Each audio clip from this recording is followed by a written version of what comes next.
Success ഫയലിലേക്ക് സ്വാഗതം. ഭരണഘടന എന്ന ടോപ്പിക്കിൽ നിന്നും SSCRT പാഠഭാഗത്തു നിന്നുമുള്ള ചോദ്യങ്ങളുടെ മോക്ക് ടെസ്റ്റാണ് നമ്മൾ ഈ ക്ലാസ്സിലൂടെ നോക്കാൻ പോകുന്നത്. ഇന്നലെ നമ്മൾ ചെയ്ത SSCRT ചാപ്റ്ററിൽ നിന്നുമുള്ള ക്വസ്റ്റ്യൻസ് ആണ്. അപ്പോൾ മുഴുവൻ ക്വസ്റ്റ്യൻസും അറ്റൻഡ് ചെയ്യുക. ഈ ഒരു ഭാഗത്തു നിന്നും ഒരുപാട് ക്വസ്റ്റ്യൻസ് റിപ്പീറ്റ് ചെയ്ത് ചോദിക്കാറുണ്ട്. അപ്പോൾ ഏതൊരു പരീക്ഷയ്ക്ക് തയ്യാറെടുക്കുന്നവരായാലും മുഴുവൻ ക്വസ്റ്റ്യൻസും അറ്റൻഡ് ചെയ്യാനായിട്ട് ശ്രമിക്കുക. അപ്പോൾ നമുക്ക് സ്റ്റാർട്ട് ചെയ്യാം. ആദ്യത്തെ ചോദ്യം, ഭരണഘടനയുടെ അടിസ്ഥാന ഘടനയിൽ മാറ്റം വരുത്താൻ പാടില്ലെന്ന് സുപ്രീം കോടതി വിധിച്ചത് ഏത് കേസിലാണ്?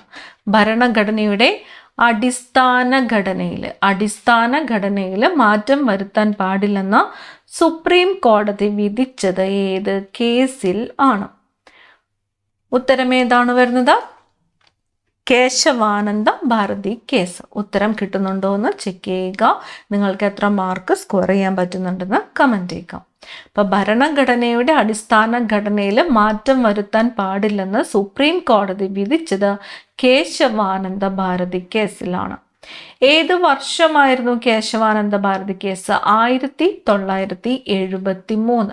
1973 കേശവാനന്ദ ഭാരതി കേസിലാണ് ഭരണഘടനയുടെ അടിസ്ഥാന ഘടനയിൽ മാറ്റം വരുത്തുവാൻ പാടില്ലെന്ന് സുപ്രീം കോടതി വിധിച്ചത്.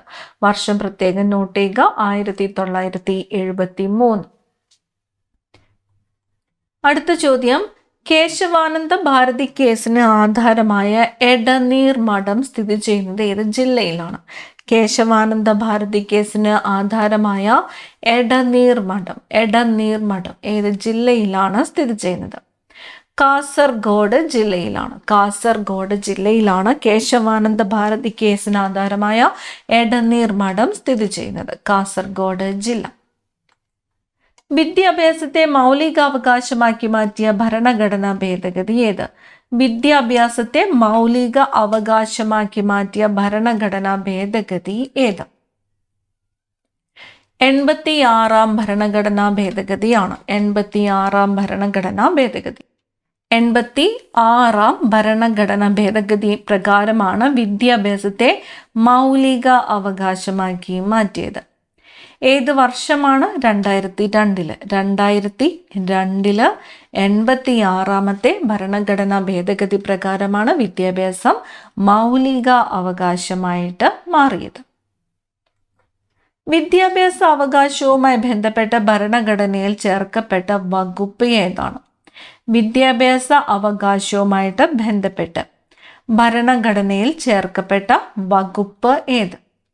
വകുപ്പ് 21A ആണ്. വകുപ്പ് 21A ആണ് വിദ്യാഭ്യാസ അവകാശവുമായിട്ട് ബന്ധപ്പെട്ട് ഭരണഘടനയിൽ ചേർക്കപ്പെട്ടത്.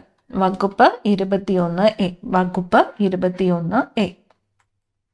വിദ്യാഭ്യാസ അവകാശ നിയമം പാസാക്കിയ വർഷം? 2009 ആണ്. 2009 ഓഗസ്റ്റ് 4 വിദ്യാഭ്യാസ അവകാശ നിയമം പാസാക്കിയത്. 2009 ഓഗസ്റ്റ് 4 വിദ്യാഭ്യാസ അവകാശ നിയമം പാസാക്കിയത്.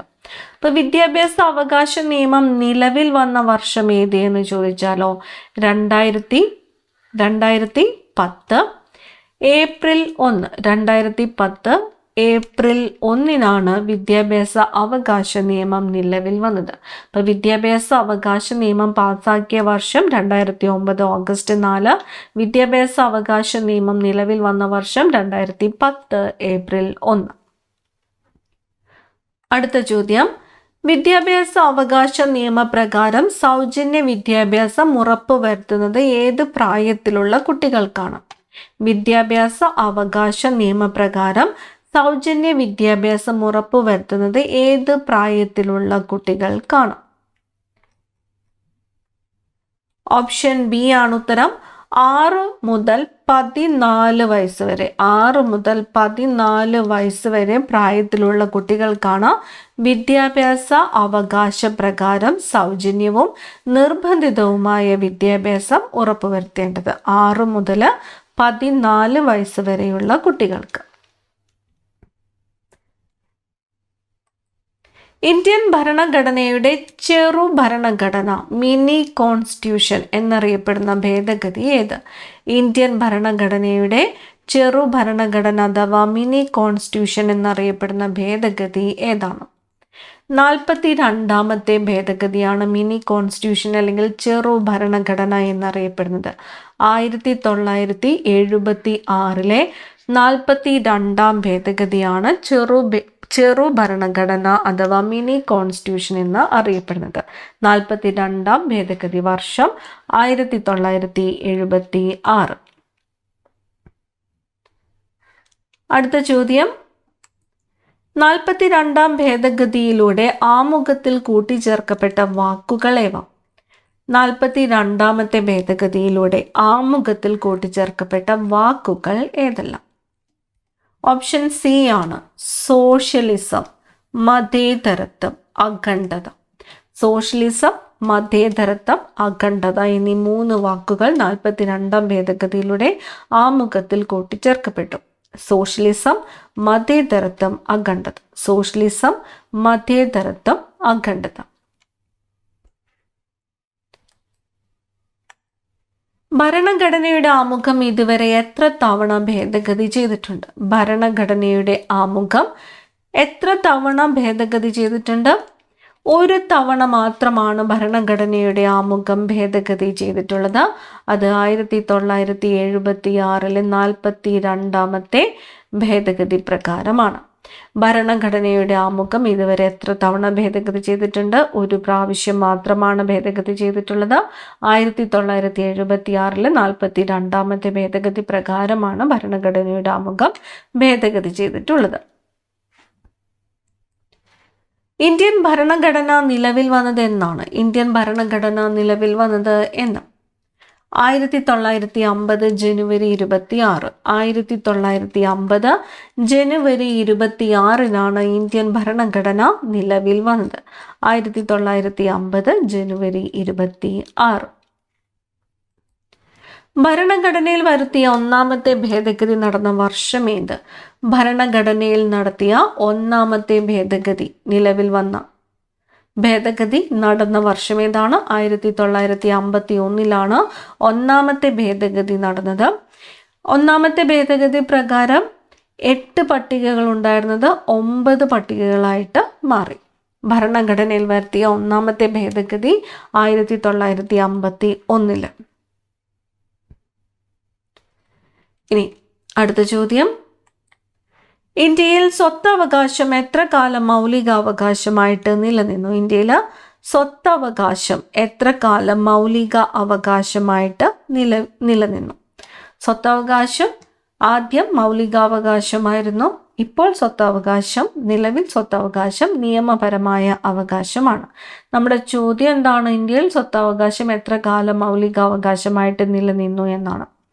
1950 മുതൽ 1978 വരെ സ്വത്തവകാശം എന്തായിരുന്നു? മൗലിക അവകാശമായിരുന്നു. 28 വർഷം 28 വർഷം സ്വത്തവകാശം മൗലികാവകാശമായിട്ട് നിലനിന്നു. ഇന്ത്യൻ ഭരണഘടന ഭേദഗതി ചെയ്യാൻ അധികാരം നൽകുന്ന ആർട്ടിക്കിൾ ഏതാണ്? ഇന്ത്യൻ ഭരണഘടന ഭേദഗതി ചെയ്യാനായിട്ട് അധികാരം നൽകുന്ന ആർട്ടിക്കിൾ ഏത്? വകുപ്പ് 368 വകുപ്പ് 368. ഇന്ത്യൻ ഭരണഘടന ഭേദഗതി ചെയ്യാൻ അധികാരം നൽകുന്നത് വകുപ്പ് 368. ഭരണഘടന ഭേദഗതി ചെയ്യാനുള്ള അധികാരം ആർക്കാണ്? ഭരണഘടന ഭേദഗതി ചെയ്യുവാനുള്ള അധികാരം ആർക്കാണ്? പാർലമെന്റിനാണ്. ഭരണഘടന ഭേദഗതി ചെയ്യുവാനുള്ള അധികാരം ആർക്ക്? പാർലമെന്റിന്. ഭരണഘടനയുടെ ഏത് ഭാഗമാണ് ഭേദഗതി ചെയ്യുവാൻ പാടില്ലാത്തത്? ഭരണഘടനയുടെ ഏത് ഭാഗമാണ് ഭേദഗതി ചെയ്യുവാൻ പാടില്ലാത്തത്? അടിസ്ഥാന ഘടനയാണ്. ഭരണഘടനയുടെ അടിസ്ഥാന ഘടനയാണ് ഭേദഗതി ചെയ്യുവാനായിട്ട് പാടില്ലാത്തത്. അടിസ്ഥാന ഘടന.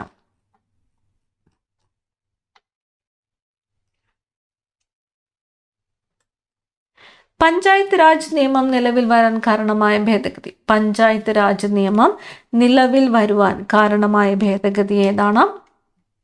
73-ാം ഭേദഗതി പ്രകാരമാണ് പഞ്ചായത്ത് രാജ് നിയമം നിലവിൽ വന്നത്. 73-ാം ഭേദഗതി.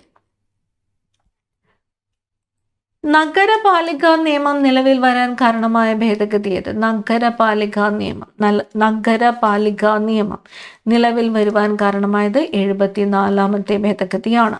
74-ാമത്തെ ഭേദഗതി പ്രകാരമാണ് നഗരപാലികാ നിയമം നിലവിൽ വന്നത്. സ്വത്തവകാശം മൗലികാവകാശം അല്ലാതായി മാറിയത് ഏത് ഭേദഗതിയിലൂടെയാണ്? സ്വത്തവകാശം മൗലികാവകാശം അല്ലാതായിട്ട് മാറിയത് ഏത് ഭേദഗതിയിലൂടെയാണ്? 44-ാമത്തെ ഭേദഗതിയിലൂടെയാണ്.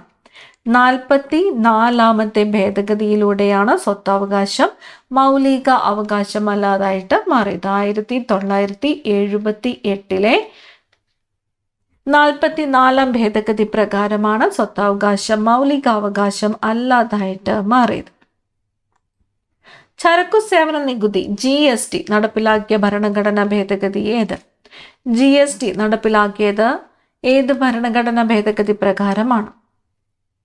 101 101-ാമത്തെ ഭരണഘടനാ ഭേദഗതി. 2016-ലെ 101-ാമത്തെ ഭരണഘടനാ ഭേദഗതി പ്രകാരമാണ് GST നടപ്പിലായത്. 101-ാം ഭേദഗതി.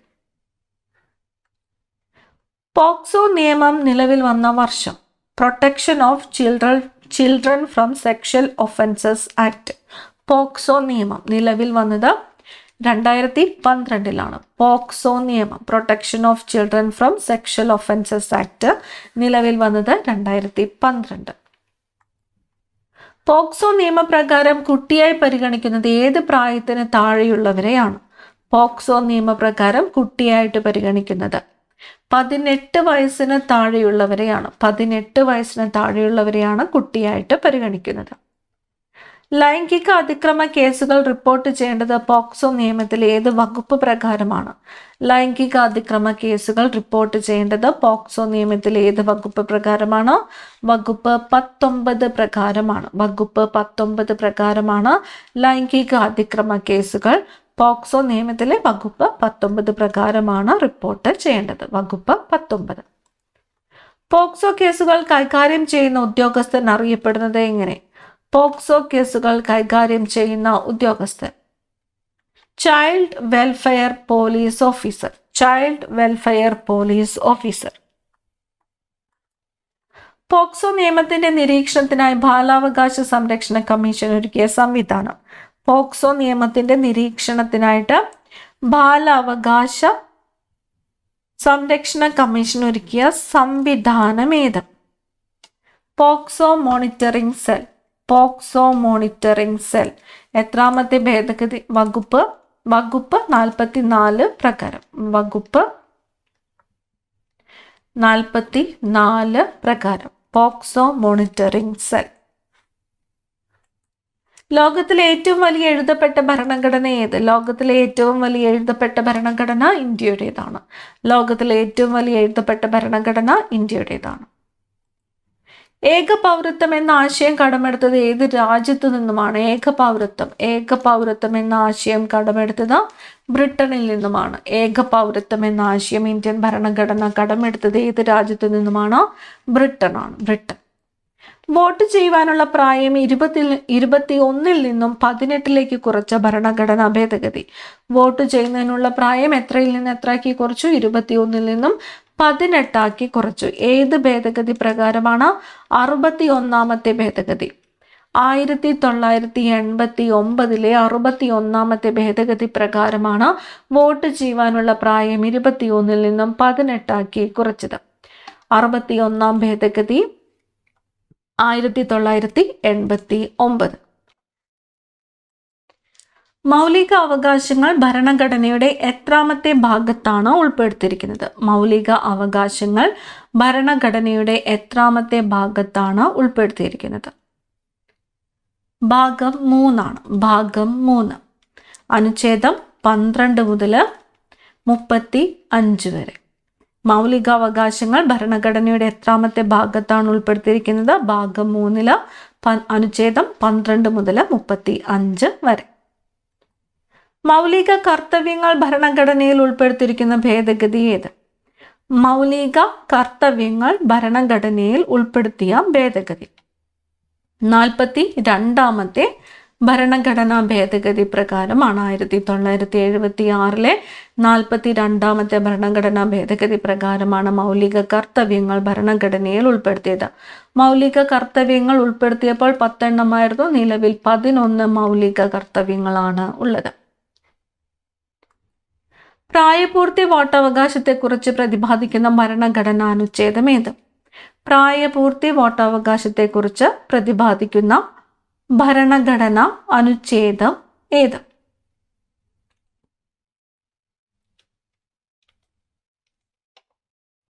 അനുച്ഛേദം 326 അനുച്ഛേദം 326 പ്രായപൂർത്തി വോട്ടവകാശത്തെക്കുറിച്ച് പ്രതിപാദിക്കുന്ന ഭരണഘടനാ അനുച്ഛേദം 326.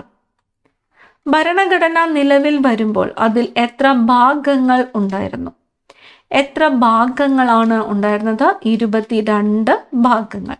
ഭരണഘടന നിലവിൽ വരുമ്പോൾ 22 ഭാഗങ്ങൾ. ഭരണഘടന നിലവിൽ വരുമ്പോൾ അതിൽ എത്ര അനുച്ഛേദങ്ങൾ ഉണ്ടായിരുന്നു? എത്ര അനുച്ഛേദങ്ങൾ? 395 അനുച്ഛേദങ്ങളാണ് ഉണ്ടായിരുന്നത്. 395. ഭരണഘടന നിലവിൽ വരുമ്പോൾ എത്ര ഷെഡ്യൂളുകൾ ഉണ്ടായിരുന്നു? 8 ഷെഡ്യൂളുകളാണ് ഉണ്ടായിരുന്നത്. 8 ഷെഡ്യൂളുകൾ. ഇന്ത്യൻ ഭരണഘടനയുടെ മുഖ്യ ശില്പി ആര്? ഇന്ത്യൻ ഭരണഘടനയുടെ മുഖ്യ ശില്പി ഡോക്ടർ BR അംബേദ്കർ. ഇന്ത്യൻ ഭരണഘടനയുടെ മുഖ്യ ശില്പി ഡോക്ടർ BR അംബേദ്കർ. ഭരണഘടനാ നിർമ്മാണ സഭ ഏകദേശം എത്ര രാജ്യങ്ങളിലെ ഭരണഘടനകളാണ് പഠന വിധേയമാക്കിയത്? 60ഓളം രാജ്യങ്ങളിലെ ഭരണഘടനകളാണ് ഭരണഘടനാ നിർമ്മാണ സഭ പഠന വിധേയമാക്കിയത്. 60. ഇന്ത്യയിൽ വോട്ടവകാശം ലഭിക്കുന്നതിനുള്ള പ്രായപരിധി എത്രയാണ്? ഇന്ത്യയിൽ വോട്ടവകാശം ലഭിക്കുന്നതിനുള്ള പ്രായപരിധി 18 വയസ്സാണ്. ഇന്ത്യയിൽ വോട്ടവകാശം ലഭിക്കുന്നതിനുള്ള പ്രായപരിധി 18 വയസ്സ്. ഭരണഘടനാ നിർമ്മാണ സഭയുടെ ആദ്യ സമ്മേളനം നടന്നത് എന്ന്? ഭരണഘടനാ നിർമ്മാണ സഭയുടെ ആദ്യ സമ്മേളനം 1946 ഡിസംബർ 9. 1946 ഡിസംബർ 9. ഭരണഘടനാ നിർമ്മാണ സഭയുടെ താൽക്കാലിക അധ്യക്ഷൻ ആരായിരുന്നു? താൽക്കാലിക അധ്യക്ഷൻ ആരായിരുന്നു? ഡോക്ടർ സച്ചിദാനന്ദ സിൻഹ. ഭരണഘടനാ നിർമ്മാണ സഭയുടെ താൽക്കാലിക അധ്യക്ഷൻ ഡോക്ടർ സച്ചിദാനന്ദ സിൻഹ. ഭരണഘടനാ നിർമ്മാണ സഭയുടെ സ്ഥിരം പ്രസിഡന്റായിട്ട് തിരഞ്ഞെടുക്കപ്പെട്ടത് ആരാണ്? സ്ഥിരം പ്രസിഡന്റായിട്ട് തിരഞ്ഞെടുക്കപ്പെട്ടത് ഡോക്ടർ രാജേന്ദ്ര പ്രസാദ് ആണ്. ഭരണഘടനാ നിർമ്മാണ സഭയുടെ സ്ഥിരം പ്രസിഡന്റായിട്ട് തിരഞ്ഞെടുക്കപ്പെട്ടത് ഡോക്ടർ രാജേന്ദ്ര പ്രസാദ്. ഭരണഘടന നിർമ്മിക്കാൻ എടുത്ത സമയം എത്ര? ഭരണഘടന നിർമ്മിക്കുവാൻ എടുത്ത സമയം 2 വർഷം 11 മാസം 17 ദിവസം. 2 വർഷം 11 മാസം 17 ദിവസം. ലക്ഷ്യപ്രമേയം അവതരിപ്പിച്ചത് ആര്? ലക്ഷ്യപ്രമേയം അവതരിപ്പിച്ചത് ജവഹർലാൽ നെഹ്റു ആണ്. ലക്ഷ്യപ്രമേയം അവതരിപ്പിച്ചത് ആരാണ്? ജവഹർലാൽ നെഹ്റു. ഭരണഘടനാ നിർമ്മാണ സഭയിലെ മലയാളി വനിതകളിൽ ഉൾപ്പെടാത്തത് ആര്? ഭരണഘടനാ നിർമ്മാണ സഭയിലെ മലയാളി വനിതകളിൽ ഉൾപ്പെടാത്തത് ആര്? AV കുട്ടിമാളു അമ്മയാണ്. AV കുട്ടിമാളു അമ്മ. അമ്മു സ്വാമിനാഥൻ, ആനി മസ്ക്രീൻ, ദാക്ഷായണി വേലായുധൻ. 3 മലയാളി വനിതകളാണ് ഭരണഘടനാ നിർമ്മാണ സഭയിൽ ഉണ്ടായിരുന്നത്. ആരൊക്കെയാണ്? അമ്മു സ്വാമിനാഥൻ, ആനി മസ്ക്രീൻ, ദാക്ഷായണി വേലായുധൻ. ഭരണഘടന അംഗീകരിച്ച് ഒപ്പുവെച്ചത് എന്ന്? ഭരണഘടന അംഗീകരിച്ച് ഒപ്പുവെച്ചത് 1949 നവംബർ 26-നാണ്. 1949 നവംബർ 26-നാണ് ഭരണഘടന അംഗീകരിച്ച് ഒപ്പുവെച്ചത്. 1949 നവംബർ 26.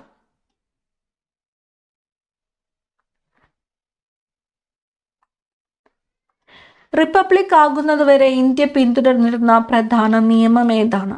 റിപ്പബ്ലിക് ആകുന്നതുവരെ ഇന്ത്യ പിന്തുടർന്നിരുന്ന പ്രധാന നിയമം ഏത്? Government of India act 1935. Government of India act 1935. Republic ആകുന്നത് വരെ ഇന്ത്യ പിന്തുടരുന്ന നിയമം ഗവൺമെൻറ് ഓഫ് ഇന്ത്യ ആക്ട് 1935 ആണ്. ഭരണഘടനയുടെ ഡ്രാഫ്റ്റിംഗ് കമ്മിറ്റി ചെയർമാൻ ആരായിരുന്നു? ഭരണഘടനയുടെ drafting committee chairman doctor B R Ambedkar. ഭരണഘടനയുടെ ഡ്രാഫ്റ്റിംഗ് കമ്മിറ്റിയുടെ ചെയർമാൻ ആരായിരുന്നു? Doctor B R Ambedkar. Indian National Congress രൂപീകൃതമായ വർഷം? ഇന്ത്യൻ നാഷണൽ കോൺഗ്രസ് രൂപീകൃതമായത് 1885 1885 ഇന്ത്യൻ നാഷണൽ കോൺഗ്രസ് രൂപീകൃതമായത്. ആരുടെ വരവോടുകൂടിയാണ് ഇന്ത്യൻ സ്വാതന്ത്ര്യ സമരത്തിന് ബഹുജന സ്വഭാവം കൈവന്നത്? ആരുടെ വരവോടുകൂടിയാണ് ഇന്ത്യൻ സ്വാതന്ത്ര്യ സമരത്തിന് ബഹുജന സ്വഭാവം കൈവന്നത്? ഗാന്ധിജിയുടെ വരവോടുകൂടിയാണ്. ഗാന്ധിജി. ബഹുജന സ്വഭാവം. ബ്രിട്ടീഷ് ആധിപത്യത്തിനെതിരെ ഇന്ത്യയിൽ ഉയർന്നു വന്ന ആദ്യത്തെ ബഹുജന സമരം ഏതായിരുന്നു? ബ്രിട്ടീഷ് ആധിപത്യത്തിനെതിരെ ഇന്ത്യയിൽ ഉയർന്നു വന്ന ആദ്യത്തെ ബഹുജന സമരം 1857 ഒന്നാം സ്വാതന്ത്ര്യ സമരമായിരുന്നു. 1857 ഒന്നാമത്തെ സ്വാതന്ത്ര്യ സമരമായിരുന്നു ബ്രിട്ടീഷ് ആധിപത്യത്തിനെതിരെ ഇന്ത്യയിൽ ഉയർന്നു വന്ന ആദ്യത്തെ ബഹുജന സമരം.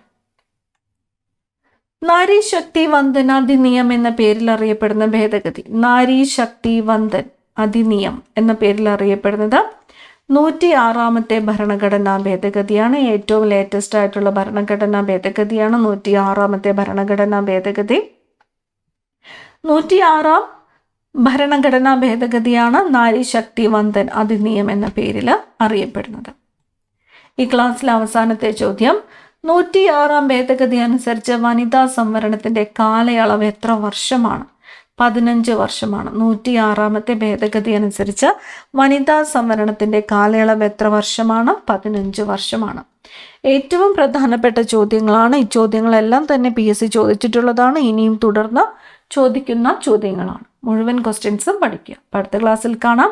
അതുപോലെ നിങ്ങൾക്ക് എത്ര മാർക്ക് സ്കോർ ചെയ്യാൻ പറ്റിയെന്ന് കമൻറ്റ് ചെയ്യാനായിട്ട് മറക്കരുത്. അടുത്ത ക്ലാസ്സിൽ കാണാം. താങ്ക്